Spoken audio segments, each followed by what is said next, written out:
Hey. Well, folks, thank you so much for joining us today. The culmination of our virtual Central and Southern Ohio Spring Conference 2020. So we've had now about 12 weeks of webinars again when all of us suddenly came home in the middle of March and realized that instead of having our usual in-person conference, we ended up having to virtualize everything. So first of all, thank you again for everybody that has presented throughout the season of our CSO HIMSS Spring Conference. And thank you to our panelists. A programming note for today. One of our panelists is unfortunately laid up due to health concerns. So that is Craig Richardville. So Craig, we wish you the best in getting better.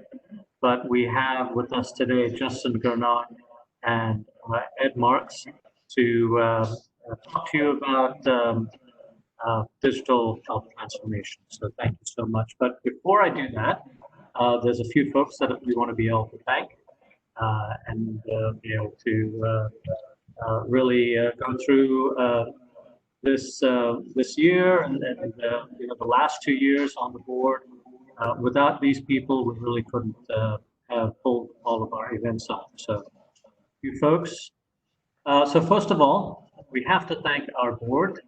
For the last couple of years, we've had a great board, and these folks have been the ones that have been working with the community to engage and work with sponsors, attendees, a great group of people, and thank you so much for being volunteers and trustees of the Central Southern Ohio HIMSS Board. We had elections that closed yesterday, so I have now, and if my computer will change, hopefully it will. There you go. All right, so our incoming board for the new CSO HIMSS board for 2020 to 2022 has just been voted in. So I will go off and build my presidential library somewhere in my study. Unfortunately, we don't have any funds to have it anywhere else, but in my study we'll have to do. I'll still be very active and engaged with the community. Our new incoming president, Alex Valancourt, very well known. Our president-elect, Scott Mash, also very well known within our community. So they're really stepping up to the plate. All of our new board members are really individuals that are volunteering their time and commitment to the community. So thank you, everybody, for participating. We couldn't do all this without our great sponsors. So thank you so much for all of these organizations that have sponsored us, our elite sponsors, our premier sponsors. They've done great. Thank you so much for the last couple of years. You've been engaged, you've reached out, you've wanted to sponsor our community and make sure we've had successful 200-300 in-person attendees at our events, as both Ed and Justin can attest to. So thank you so much. Last but not least, our platinum sponsors for tennis and Cisco and CBTS. When we had to virtualize, Cisco came to us and asked us if we would be interested in leveraging their WebEx platform, and they worked with Cincinnati Valley Technology Solutions to be able to get this up and running for us and get all of our presentations up and online and being able to present this way. So thank you so much to everybody. One of the great things that we do at CSO HIMSS is we have the ability to provide scholarships to a few folks in our community. And this year's scholarship winners, typically I will give them an award at our spring conference, and we'll take some pictures, we'll have a discussion, maybe a few words of wisdom. But unfortunately, we can't do that in person. But both Erica Helms from, I know Justin's alma mater of OSU, and Miranda Jacobs from Miami University, congratulations. We know you will do us proud as healthcare IT advocates and part of the community. So thank you so much. Justin and Ed, if you have any words of wisdom for these two young, intelligent individuals, please do share it with us. Ed, go ahead. Yeah, I'll jump in. Congratulations, Erica and Miranda. That's awesome. And I think it's awesome that the Central Southern Ohio HIMSS chapter has such a program. I think it's brilliant. We need to continuously invest in the next generation. I would have five things. I always try to be practical, and I have kids actually your age, so this is unlike what I've told them. So I'll try to be succinct, but be practical. And one is keep having a servant's heart. I think part of the reason we exist is to serve others, and you should never lose that humility in everything that you do. And if you think about serving others, it keeps you very, very humble. The second thing is volunteer all the time for any opportunity. So whatever company you end up with once you graduate, volunteer for everything because you learn a lot about the organization, you meet other people. So it's really important, not just volunteering outside your organization, but also internal. The third thing is to have a mentor. I still have a mentor, and I'm talking about formal mentorship, not just, hey, you like someone, you have coffee with them one time, but I'm talking about some sort of formalized arrangement. Because that's how you continuously grow. And then my fifth idea for you, and something I practice and my kids have practiced, is have a strategic plan for your life and career. It's a one-page plan, it doesn't have to be complex, but I think just like we plan in business for success, if you want to achieve the same success in your personal life or professional life, having it on paper with objectives and strategies and values can really help. And then the last one, which is sort of intertwined with all of these, is be a continuous learner. So even after you graduate, you still have to learn. Everything changes so rapidly. And what you'll find is one way that you'll easily differentiate yourself from peers when you graduate is by continuously learning. Because a lot of times once people graduate, they get their first job, they stop learning, unfortunately. Thankfully, there's HIMSS and there's the chapters of HIMSS like Central and Southern Ohio that continuously bring learning to the forefront. So those are 6 practical things. And again, congratulations. That's great, Ed. I think those are fantastic bits of advice. A couple other things I would add to that, and they're perhaps a little bit more contextual to where you're coming from, and also the market that you're entering. One is you've come from great schools that have name recognition that can take you literally all over the world. I'm a little biased being an OSU grad myself, but Miami University is a name that will take you anywhere. And I have a lot of close friends who actually grew up in Iowa and Illinois now that I live in Chicago, and they went to Miami because it was such a great school. So be ready for lots of opportunities that what you're studying and where you're studying will unlock for you. The other thing I would recommend is find ways to be grateful for this very challenging situation that we find ourselves in right now. This is unlike anything that Ed or I have seen in our lifetimes. We hope to never see anything like this ever again. But there's always a need for really good people. Great companies, particularly great healthcare companies, always need good people. So for folks like you who have worked hard and been fortunate and put yourself in the position in which you are now, that doesn't stop. With your first degree or your first job or your first position, continue to do what you've been doing and refine what you've been doing. And we wish you nothing but the very best of success. And thank you to the CSO chapter for having the scholarship and presenting these kinds of opportunities. Well, Ed, we should probably dispense with some introductions. So I'll start and then flip it over to you. My name is Justin Gernot. As you can probably tell, I was born and raised in the great state of Ohio, but now call Chicago home. And a storm just blew in, and suddenly the light has left me. So I'll fix that in a minute here. Sorry for looking like I'm watching some late night TV by myself all of a sudden. So I'm vice president of a business unit of HIMSS called HealthBox. We provide innovation services, and that looks like consulting and investment management to all kinds of healthcare organizations our core expertise is digital health, as well as digital strategy, and we have deep expertise in innovation programs. We joined HIMSS 2 years ago. We were actually the first, one of the first big moves that Hal Wolf, who was then the new CEO of HIMSS, made at the time. And as you can imagine, it's been a ton of fun. It's been a lot of new challenges and new opportunities that have come our way as we've been a part of HIMSS. And I'm thrilled to come back, even if it is just virtually, to spend some time with some Ohioans and have a conversation with Ed. So Ed, I'll turn to you for an introduction. Yeah. Try to be brief as well. My name is Ed Marx, and I serve as the Chief Digital Officer for Tech Mahindra Health and Life Sciences. My healthcare career started when I was 16. I was a janitor at a healthcare facility, and I knew at that point in time, beyond the shadow of a doubt, that I was wired to serve in healthcare. I didn't know how. Things just progressed from there. I ended up in technology, where I found sort of my passion in healthcare and the collision of healthcare and technology and strategy and just really outcomes for clinical outcomes to help save people's lives. So that's really a little bit about me. Back to you.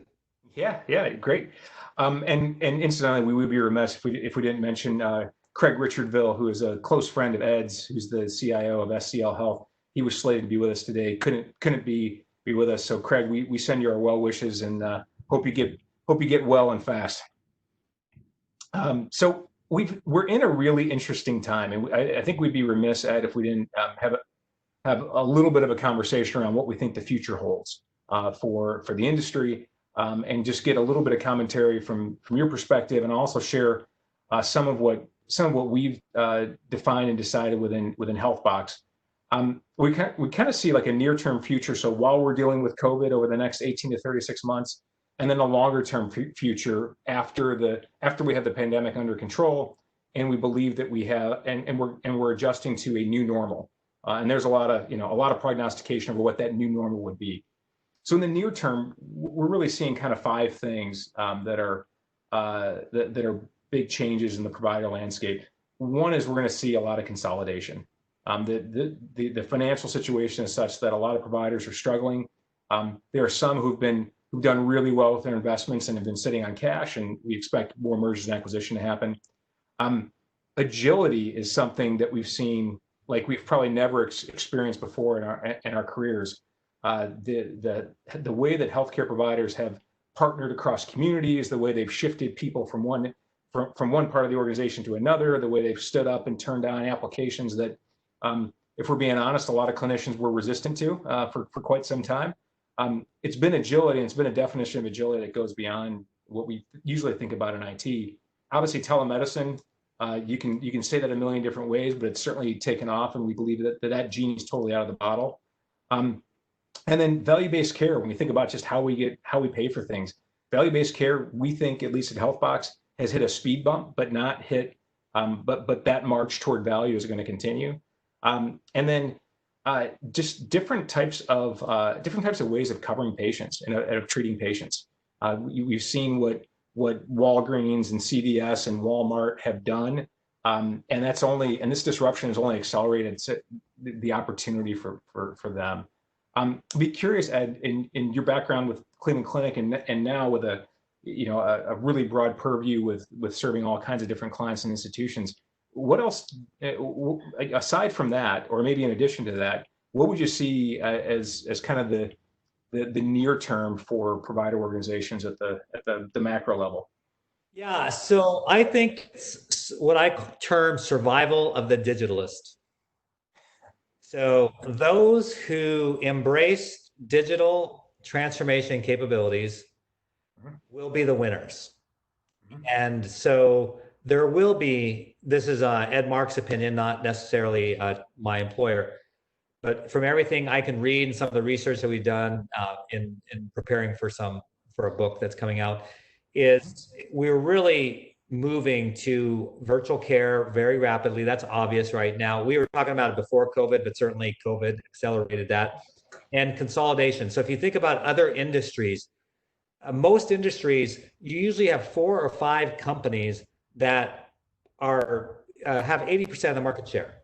So you could take any industry, but off the top of my head, I'm thinking automotive. You can easily name off 4 or 5 car companies that are 80% of the market. You think airlines. You saw massive consolidation, 15, 20 years ago, and there's probably 4 or 5 major airlines that do 80%. And I think we're going to see the same thing in healthcare. We're going to see massive consolidation and I think super regional hubs. So, and a lot of this will be enabled by digital. So one is consolidation. You mentioned that, but I think it's going to get pretty, potentially pretty radical in terms of consolidation. Because if you take even with Kaiser, but if you take Kaiser out of the equation and just think about 5 of the bigger systems and you add them all up, they only represent about, if we're just sticking with the United States or North America, maybe 10% of the patient population. So you can see how other industries are consolidated, healthcare isn't, and because of that, we have a cost issue. So this goes back to value-based care that you mentioned. Things. I'm just reiterating what you said, Justin, but in a different sort of lens. So with move to virtual care, you're going to see not this adoption stick that we've seen in the last couple of months because of the pandemic, but it's going to go even further. I foresee that hospitals will be places where you have ICU care, you have critical care, acute care, but you no longer will have these massive hospitals that are treating patients that could easily be treated at home. So now we're having a lot of that home, the new home care, or I call it hospital at home experience. So let me give you a couple statistics, and then we can move on. So when I was at the clinic, we talked about in 5 years, 50% of our visits will be virtual, and that was a shocking statement. When I shared it with peers across the country, they're like, "Wow, that's like way out there, Ed." And now we're already there in less than a year. And there will be some retreat to, because I think some organizations are at 80%. I think we'll see some retreat, but I think 50% is a pretty good number. Then we said there's going to be 25% of inpatient days at home. And we're seeing that today as well. So there's a lot of things that we're figuring out. You can actually treat patients at home. And our experience has been half the cost, higher patient satisfaction, higher family satisfaction, and the same or greater clinical quality. So when you think then about value-based care, so I'm just really reiterating the things that you said, but again, with that different lens. So that hits value-based care, and that's why this consolidation is going to happen. And then finally, so you're going to see a lot of digital hospitals. And then the final thing that you're going to see is virtual surgeries. So we were planning that already. And this is complex surgeries like mitral valve replacement surgery. So we're not just talking like appendicitis or something like that, but we're talking about complex surgeries. So think about it. You could be anywhere in the world. You want to get the best care possible, right? So if you have, I don't want to go back to keep referring to my old employer. So we can pick any great health system, and many of them are right there in Central Ohio.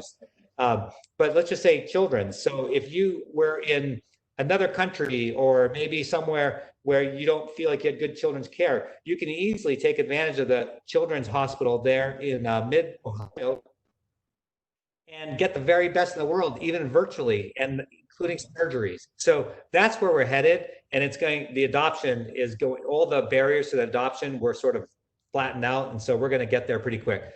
So it touches on all the things you talked about, just the virtual care, the value-based care, the consolidation. We didn't talk about retail. I think smart health systems will be partnering heavily with retail. And so I think that's sort of the future where we're headed. Yeah, Ed, I love hearing your commentary on that. I think there's, I think some of the factors of consolidation that you touched on, some of the things that will allow and propel that consolidation are already happening. So we're seeing the changes in regulation around telehealth. That can lead to more reductions in regulation. I mean, right now we have certificates of need and differences in licensure across state boundaries that make it really hard to consolidate a market. You can see some threat to that coming because we now have a credible threat that's been upheld in the courts where the AHA was unsuccessful in keeping price data out of the public eye, and from your position and the positions that you held, most health systems don't have a good handle on what things actually cost. So their price book looks horrible and scary to anyone, even people who are familiar with it. So it's going to be, that's going to drive the systems that have the best command of their data and the best control of their quality are going to have an opportunity to rise up once you have less regulation and more transparency.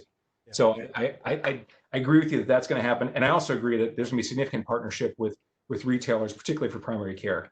If I'm someone if I have health insurance or not, and I have the opportunity to see my doctor for $30 at Walmart while my spouse is shopping, I'm going to Walmart because it's that convenient. The price is right and everything else. And Walmart's not the only one who's doing that. So I would guess that in both rural and in a lot of suburban settings and eventually in urban settings, that's going to be the primary care model that becomes more dominant when they're not doing telemedicine, right?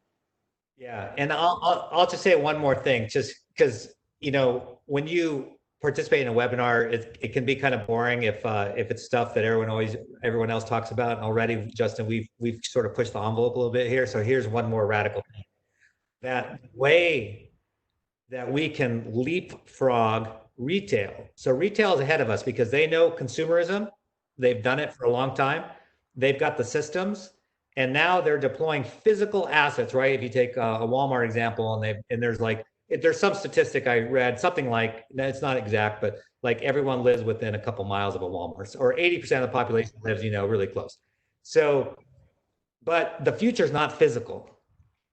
So we have a chance to sort of leapfrog if we can get the virtual right, get the digital right, get rid of your urgent care centers, right? So we sort of do it to ourselves in some ways by creating urgent care centers. So it's more brick and mortar, more people, more cost structure, and we're cannibalizing virtual care because we're incentivizing people to go to urgent care. So we're going to have to make really bold decisions.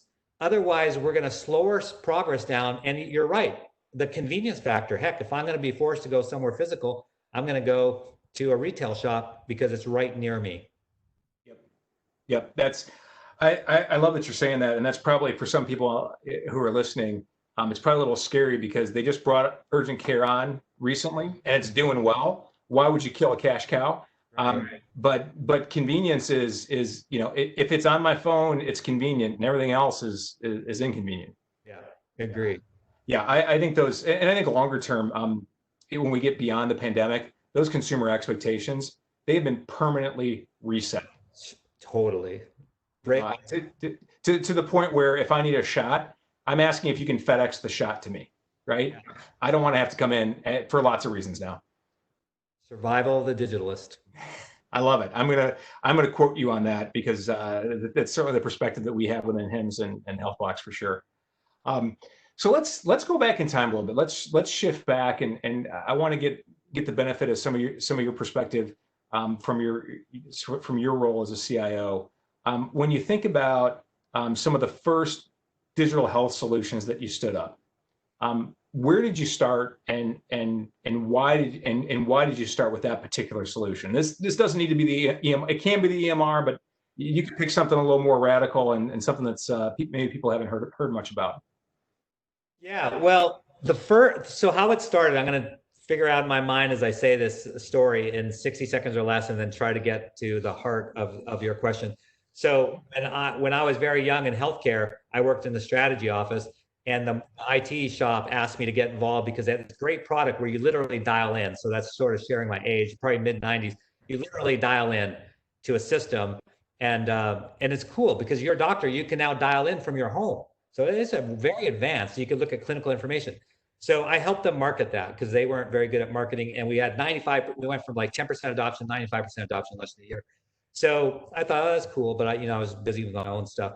And then when my oldest daughter was born, very traumatic birth experience, she pretty much was born without life. They resuscitated her, and then she had 3 life-threatening diseases, and they wanted to life flight her, but we couldn't because my wife was in the hospital because of all the trauma to her, and we didn't know what to do. We're 20-something years old. It's like, oh my gosh, what do we do?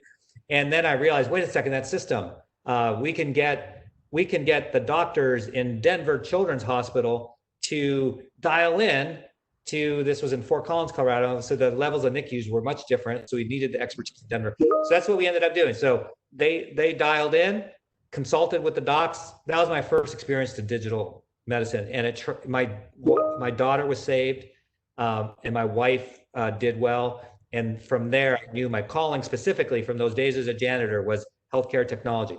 And so that's my first experience. But where it went from there was really my next introduction. I worked with great people and great organizations, so it really has very little to do with me. I just happened to be in the right place at the right time. So when I was at Texas Health, we sort of started the mobile. So we were sort of one of the first to adopt mobile concepts and mobile technology and social. And so we started doing like live births, and then we did this because of my NICU experience with my daughter. We did all the cameras, created our own system so that people could watch their babies or talk to their babies that are in the NICU, which is something I can do. And what year was that, Ed? When were you doing this? So this was, so the NICU thing was, oh my gosh, when I was at Texas Health, what year was that? I think I got there in 2004, 2005. No, sorry, it's 2007. Okay. Just trying to get a sense for how you were patching technology together and what you had back then. And the iPhone was just coming out. So then we we're starting to embrace social media with examples I was giving you. Then we started to embrace the iPhone, and we started developing and launching some mobile capabilities. And so that was my first foray. And then and again, of course, the EMR. And I was like, wow, we can save people's lives. This is amazing. And again, I worked with great people. So I had no new ideas. They all had the new ideas, but I could help them implement it. And so from there, we just kept adding, and I realized the potential. And I'm so thrilled about where technology is going today. We need to continue to, those of us listening today, it's up to us to continue to propagate the use of technology to save people's lives. Oh, that's fantastic. You were engaging iPhone users back when the only bad app on the iPhone was the phone, right? Remember those days? Like everything worked except the phone because the network wasn't great, and then eventually that got better. So when you talk about partnering with really good people, you mentioned a couple of times you just had really good people with you, and I know you were one of those good people who was out there leading the charge and certainly doing more than your part. Tell me about what it took to partner with people across different parts of the organization, right? I mean, it's so hard. It's tough to get across those silos, right? What did you do, especially pushing the envelope like you were? So I've always spent time outside of the office. So I've always been preaching, spend hardly any time in your office. In fact, there was a period of about 10 years. I got in trouble one time and I had to go back to an office. So I was officeless for about maybe 6 years because I didn't believe in an office. Why would you have an office? And then I got in trouble. So I was forced into back in an office, but then we just shared the office. And then when I moved on to New York City and never had an office, we just shared an office, my leadership team. And depending on the culture, but I was trying to send a message, get out of the office, spend time with your customers, spend time with clinicians, spend time with patients. And so that's what I did. I started spending a lot of time with clinicians, and not just clinicians. Obviously you want to spend time with finance and HR, all those aspects as well. But my heart was always driven towards the clinical side because that's why we exist. And so you build friendships, you build partnerships, collegiality, you build trust, you build confidence, you build teamwork, and then you hear firsthand all these different ideas of what's going on, and then you can build solutions together. And so I would never do it by myself. I'm always like, because again, I'm just like the average person out there, but I'm smart enough to like know that. And so I bring people that are smarter than me, and then we all work together, and then we develop something new or build on something already existing and do some great things to help save people's lives. So that's part of my approach. Yeah, I love that. And I think so. Just to give a little bit of my background that will inform some of my comments here and questions. I spent most of my time in my career on the vendor side. So I was always selling technology. So I was selling to people like you. I observed a lot of different approaches in a lot of organizations. I think for so long, so many IT leaders were having the ideas brought to them by clinicians and other leaders, oftentimes too late. Right? It was, that's how we had the growth of shadow IT. That's how we had, in a lot of cases, the IT function being seen as a cost center or, the last or second to last step in the project, as opposed to really a key partner at the beginning. So interesting that particularly at that time, you were out proactively trying to find problems to solve and getting clinicians on board with ideas and solutions from the beginning. And also, I don't know too many folks in your position who didn't spend much time in the office. Not, you did it by choice, right? I think a lot of other people get pulled in other directions, but just a couple observations. I think you were taking a different approach than most, if not close to all, at least at that time. Yeah, I mean, it's so easy. I mean, to give just some practical examples, Justin, just so for people watching, so they feel like, hey, I got a few things, nuggets from Justin and Ed, a few things that I would do that anyone can do. So I'm going to give you just like 3 or 4 super practical things. One is I started a program like in my last place. It was called, and I'm not sure in today's environment I would call it the same thing, but it was a wine with Ed. So in the evenings, I offered time and I targeted select physician groups, clinical groups. They could show up at 5 p.m. or 6 p.m. and we would have a glass of wine and just talk. I had, for those more fitness minded, I had walk with Ed. That was at 6 a.m. So again, I would just show up. I'd say, hey, we're going to meet at the Starbucks. They would show up. We'd walk the campus. So we're getting our steps in while talking about, hey, here's some other things we can do.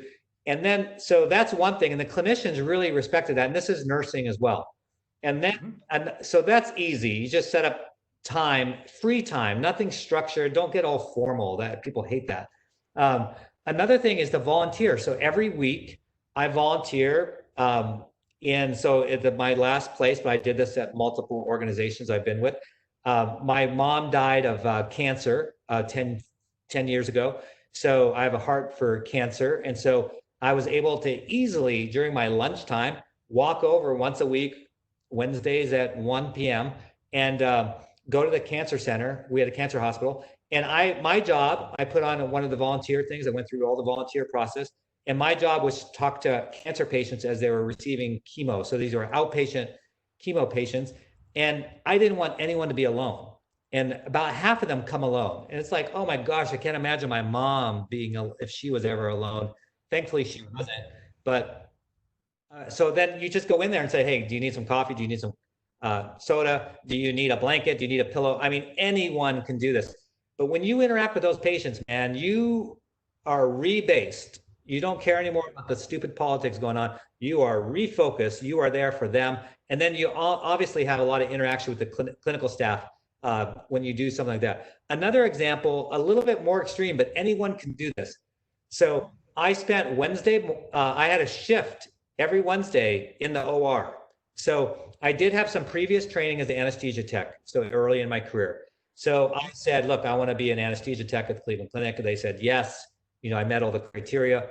And so every week I was in there in surgery, and the clinicians loved it because they knew that I cared about their experience and the patient experience.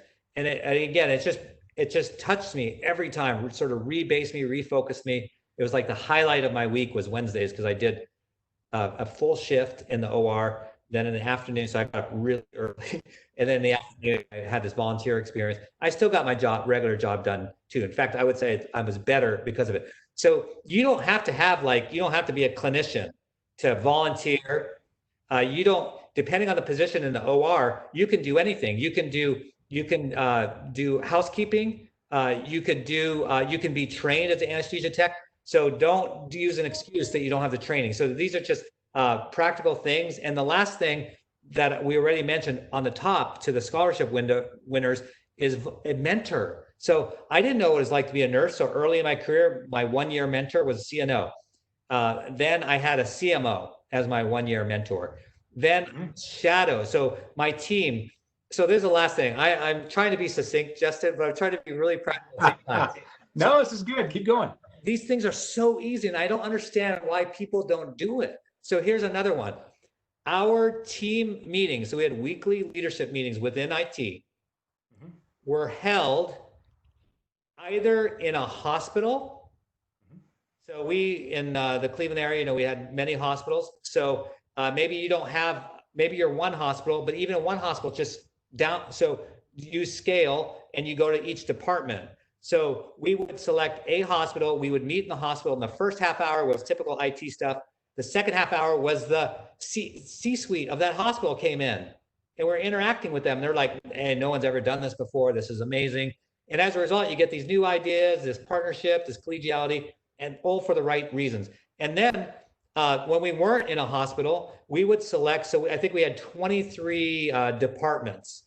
These were like physician department, like by specialty. And so we did the same thing. We would meet in their house, never in IT, always in their house. And people, sometimes the clinicians were like, wow, what, you came over to here? You know, because they're used to going to a C-suite or an ivory tower. I'm like, of course we came to you. You do patient care. Why would you come to us? It's to some corporate office. So we had, you know, again, just about every week we were with our customers, fully engaged. So there's 5 things. Anyone, I challenge anyone can do these things. It's simple. Mm-hmm. Yeah. And I love it. I regret that I'm not taking notes. I'm just glad this is recorded so I can go back over this. You touched on a bunch of things, and we could talk for hours, I'm sure. But you've mentioned this a couple times that changing your setting changes the conversation, right? Just by going out to people and meeting them on their turf, or meeting them on totally, you know, unfamiliar turf, right? Meeting for a glass of wine, meeting for an early morning walk, and walking to campus. I think those are easy ways to break down some barriers. A little tougher these days when we're all on Zoom and WebEx, right? But we're all on Zoom and WebEx, right? We're all available, right? You're not limited by how many people you can meet with at one time, and everyone, I think, is just grateful for, you know, regardless of where and how it happens. I think they're grateful for the investment and just the genuine interest in them and what they do. I'm wondering about this, because this is a big this time is a big challenge for leadership and for change management. In a workshop that I did back in November with Hal Wolf, who's our CEO of HIMSS, what we landed on with a number of mostly health IT leaders was that this is the biggest was that digitization is the biggest change management opportunity and perhaps crisis that any industry has faced, you know, outside of like a world war. And now that we have the pandemic, perhaps you can say that we've arrived at that you know, that life-changing point.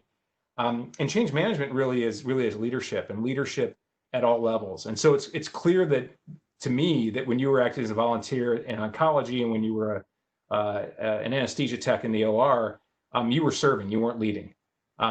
I'm sure there were some conversations where people still talk to you as if you were the CIO, but by and large, you were there to do a job that was serving. So that makes me think of something that's been a big part of my leadership style that's developed over the years, which is servant leadership. But we're also getting, you know, the need to either rethink, refine, or advance our leadership style. And so I'm curious to ask you a couple of questions. Number one, what, aside from the things you've described already, how did you define and decide on your leadership style, and then how are you informing that and changing that on an ongoing basis, particularly in this really turbulent time? Yeah.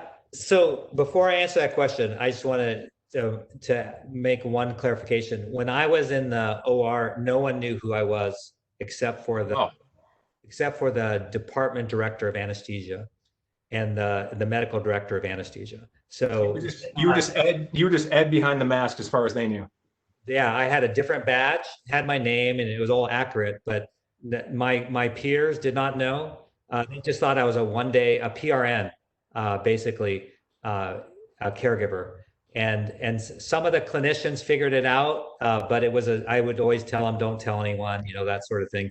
It was very quiet, and I never advertised it. I'm just sharing when I was there, I did not advertise that, nor the volunteering. It was really just something I wanted to do. I did it.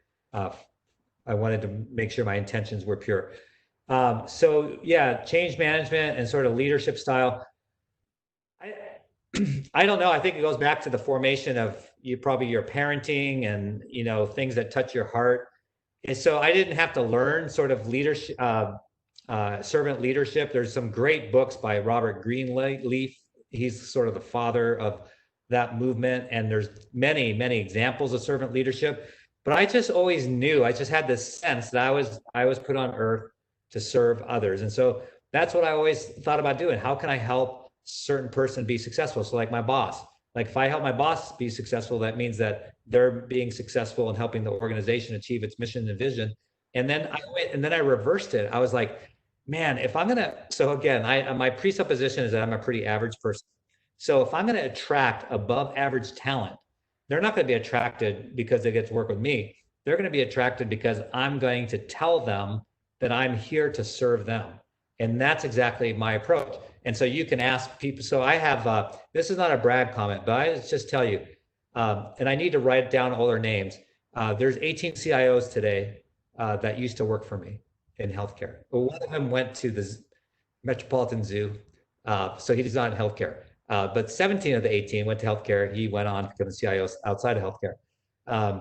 And I think one of the reasons is because I told him, give me 3 years and we're going to go through, we're going to have your goals. What's your mission? And almost everyone, right, when they become at that level of IT wants to become the CIO. And I said, give me 3 years. I'm going to help you achieve that. We'll have a one-page plan and I'm going to expose you to all these different things and to help you. And so that just reinforced just the power of serving. And then, you know, and I'm not going to get religious on anyone, but from a faith point of view, I also learned, hey, we're here to serve others. It's not about us. So I just carried that with me. Now, some people said, Ed, you're kind of weak. I've been accused of being weak and not doing certain things. And I said, you know what? I'll take that. Okay. So that's fine, because in the back of my mind, I know that my teams, again, not because of me, but my teams have done very innovative things to help save many, many lives. And when I say save lives, I'm also talking about increasing quality of care and things like that. So I just always fall back to that. It's like, yeah, did I lose out sometimes? Did I get beat up sometimes? Did I maybe not win something sometimes for being, I'll use the word because it's not actually a weak word, but sometimes it's confused as a weak word, meek. Yeah. But you know what? I am at peace with myself. I know that I'm following the path that I'm supposed to be on, and I'm having fun at the same time. So that's sort of how I got my leadership style. Was like probably the way I grew up. My faith has been very formative, and then I just saw the results of serving others, and that's how I got there. Yeah, and I love that. And you're also, I think, touching on, but maybe slightly shortchanging something that I heard in there. You had plans for developing your people, and while I think that there's in many organizations there's a formal review process, right? There's an annual, quarterly review. There are forms and processes that we go out. Sometimes it's seen as an HR function as opposed to something that is owned by the individual and supported by that person's manager.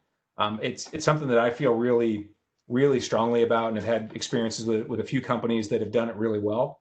And in fact, one of the first things I did when I came to HealthBox is I realized that there was some good coaching and good development going on, but it was haphazard. There wasn't a process for that. And I think without that thoughtful process and that weekly commitment to go beyond just the one-on-one meetings, which are important, but that underlying structure and goals, and I'm a big believer that having structured goals and a regular review process is a way to structure that one-on-one so that we know we're getting to our goals. And I don't know that every technology leader is as committed to that as you were. Yeah, one of the questions when I interview, the most important question I ask is, what am I going to learn from you? I actually ask those leaders that, because that's what I want to grow all the time. So I loved it, man. When I interviewed with Dr. Toby Cosgrove, he's one of my heroes. He's just fantastic. He's a very humble leader. I love the guy, and that's what captured me to want to serve with him and serve him is I could learn so much from him, and I did. So that's what I would ask that's what the practical advice that you're giving, Justin, is that before you accept a new job, figure out, is that person going to help you or hinder you? And if they're proactive about building you and helping you develop, I wouldn't work for them, no matter what their job title is or who they are. I would not work for them. So you need to be very smart about what positions you accept and make sure it's someone, Justin, like you, that believes in having a plan and formalizing things and making sure that people are fed. Our job is to feed. I always say, and that's one of the, I won't go into, I was about to go into a different story, but I'm not going to, but I would summarize by saying a differentiator is in leadership is your job as a leader is to feed the next generation, is to raise up the next generation, is to give everything you have to the next generation, raise up the next generation of leaders. And because here's the selfish part of this whole thing we're talking about, and I know it's selfish, it's not my main driver, but I'm certainly aware of the benefit. If you build other people up to the fullness of their potential and they are passionate, that's when you see extraordinary results. And again, people say, oh, Ed did this, Ed did that. And I kind of laugh. Ed's very average if you only knew, but Ed's smart enough to know to build other people up because they're the ones with the great ideas and the passion, and then they're the ones that help, ultimately save people's lives. Zig Ziglar probably said it best. He said something like, you'll get to where you want to go if you help enough other people get to where they want to go. So it's you have to be other person focused. Yeah. Yeah, I love that, and I'm smiling quite a bit here because I love hearing that. I think it's critical right now in the industry. We need leadership. When I think about what providers are being asked to do, the roles that they're being asked to play in the community, whether it's during the pandemic or not, we need pretty radical and bold leadership, but radical and bold in the thinking, but very humble and down to earth in the doing.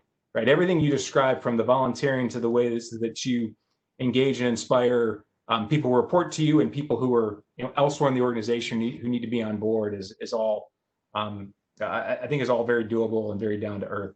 Incidentally, your advice to work for people you admire and you can learn from is the same advice that Warren Buffett gave and was quoted on Inc.com just this morning. So,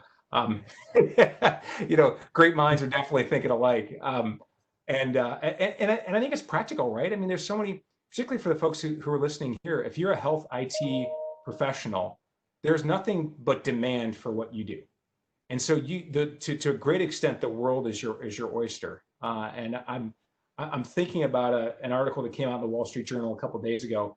This didn't come from a healthcare CIO, but it came from a CIO who said that now is really the time when CIOs when that role is being elevated, and the importance of information and the use of information is as high as it's ever been. Is this the moment when CIOs start to take the leap and we start to see CIOs move into other areas of responsibility and maybe even eventually CEO? I mean, if data is where it's at, shouldn't we see some of these IT professionals start to take that top seat? Man, you're forcing me, Justin, into making some more bodacious sharing bodacious ideas. Or come on, that's why we're here. I think we've largely failed. You see the rise of the chief digital officer, and many of them are coming from outside of healthcare. Yep. And I understand the wisdom of that and the value of that. And some of them are now my friends, and I have the utmost respect for them, and I'm glad they've come in. But I think it was gotta be careful with my words here. It was a reflection of the current leadership that the CEO said, no, I don't think we have it internal. We have to go external. Mm-hmm. And I would have done the same thing. I think there's very few CIOs who could make that leap. And so my heart is that we will learn from that and be shaken a little bit. And that we would be shaken to the point that we would start being very intentional about learning from other industries, learning more about consumerism, consumer behavior, how we adopt sort of a person-centric mindset when it comes to IT. Look at pick on EHR as example, right? Clinician burnout, it's not all because of the EHR, but certainly that's cited quite a bit. So I think there is some truth there. It wasn't made to be human-centric or clinician-centric. No one today would come and design that. And so now we're forced, we can't really change the whole thing. So we're forced to work at the edges when we make very incremental improvements. So I aspire that we as CIOs would be easily on tap to become COOs and CEOs of these corporations. We should, because not only the data and analytics capabilities that we should all be very strong with, but the IT CIOs see the entire business more than probably any other C-suite member, or right there at the top, because we're pervasive in every area. So we should be naturally CEOs, but we haven't made the transition. There are exceptions to CDO. And again, there are notable exceptions, and these are great people, Craig being one of them. Sure. So my sort of controversial thing is, gosh, I think we didn't do so well there. We need to continue training and getting educated like we are here, and learn from outside. And when I talked about spending time outside the office, that's one thing I didn't really talk about, but that's another thing is I tried to only go to half my conferences were healthcare. The other half were non-healthcare. I wanted to learn, and they're still my friends today. In fact, I was on a video chat today with the CIO of Parker, which is manufacturing, but they're doing some cool things. I want to learn from outside of healthcare. And that's the problem. We've been too internally focused, and it's hurt us. So back to your questions, should CIOs, I would love to see CIOs go to CEO of these companies. We should, because of the pervasiveness of our positions and understanding of the business. But I don't think we educated ourselves enough, spent enough time outside of healthcare to make that transition today. But hopefully in the future, yes, we should be right there. I appreciate your comments on that. And I would, I think I've had similar observations of the organizations that I've worked with over my career. I would probably highlight a couple things. One is, as you mentioned, Craig, who is not able to be here today, Craig Richardville, who is Chief Information Officer and Chief Digital Officer at SCL Health in Colorado. Part of his advice and part of the way to get there is he said that whenever I'm interacting with the executives, if people can guess that I'm the CIO, I've lost. Yeah. He said, I have to be able to speak their language in the same way that operations has a different language and different clinical departments have a particular language, and finance has a totally different language. He's learned to speak at the business level and avoid all the technical jargon and all the, the telltale markings of an IT leader, right? So I think that's a really practical way to get there, number one. Number two, and I think to your point, it's made sense in most cases to hire chief digital officers, and in some cases even chief transformation officers, and there are lots of permutations of those related roles. It's made sense to bring them in from the outside. I think, and this is part hope but part prediction, I think that the people who came up through healthcare, who figure out how to transform it, and can develop people the way you have, right, who have elevated that many people to their same level. You find people like that, those are going to be the rock stars who make the jump and go become either COO or go straight to CEO. Because the challenge is not keeping the lights on and doing what we've been doing, although that is certainly very challenging, right? I mean, no one would say that being a leader in any part of the delivery of healthcare is easy, but it's known, and it's a well-worn path, and you can get plenty of people who do it well and who can tell you how to do it. But it's that transformation. It's making that leap and being able to compete in new and unique ways with a business model that's untested. Where I think the real value is. I want to ask one question that we talked about this a while back when we were preparing for this. You were out there doing really cutting edge, unique things years ahead of the market. And you talked about some of the ways that you got buy-in and created the vision and created the team and support to get that done. But not every organization is like that. Not every organization is probably good for an Ed Marx to drop in and start, changing everything, right? What advice do you have for people who want to make those kinds of changes, but maybe aren't in that same kind of organization? Like, how should they think about developing themselves without being such a risk taker that they get told to, move their office permanently elsewhere. Well, here's again, I want to be real with everyone, and I'm radical. I already shared some radical ideas. Here's another one: leave that organization. The time and energy you will spend to try and change them won't get very far if indeed they are not open to new ideas and progressive. You're just wasting your life. I would rather serve with an organization, and I don't care. A lot of times people are really focused on their salary or the prestige of the name or the brand. Screw that. I'd rather serve in an organization that is ABC Hospital than I would Marquee Hospital, but doesn't want to change. I'd rather be with ABC because there you're going to grow, you're going to learn, you're going to help transform healthcare. You're going to do all the things that you are wired to do. In the other place, you're just going to be frustrated, spinning. So if people aren't willing to change, I wouldn't do it. You're wasting time. Yeah. It's funny you mentioned that, or interesting that you mentioned that, because in the first part of my career, I looked at positions with, what can I learn, what can I earn, and how can I grow?